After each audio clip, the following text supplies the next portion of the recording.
عادل، آپ کا شکریہ۔ بھیریا سٹی سے گزرنے والی ٹرین کو گزشتہ کئی دہائیوں سے بند کر دیا گیا ہے۔ ریلوے اسٹیشن کی عمارت ٹوٹ پھوٹ کا شکار ہے اور عوام سستے سفر سے محروم ہے۔ اس حوالے سے مزید بتائیں گے بشیر حسینی۔ جی بشیر۔ جی بالکل، ہم تھاروشاہ میں موجود ہیں۔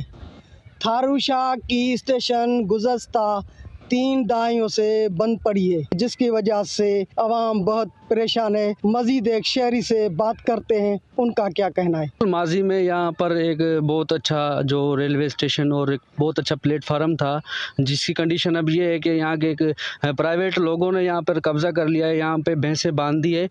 پاکستان ریلوے اور گورنمنٹ سندھ سے مطالبہ کرتے ہیں کہ اس اسٹیشن کو دوبارہ بحال کر کے یہاں کے جو شہری ہیں ان کو سفری سہولت دی جائے۔ جی، جیسا کہ آپ نے شہری کی بات سنی، ان کا کہنا ہے کہ ریلوے حکام اور وفاق کی حکومت اس کا نوٹس لیں اور جو بند پڑی ہے اسٹیشن اس کو دوبارہ بحال کیجیے۔ جی بشیر، آپ کا شکریہ۔ سکھر کا رخ کرتے ہیں، جہاں سول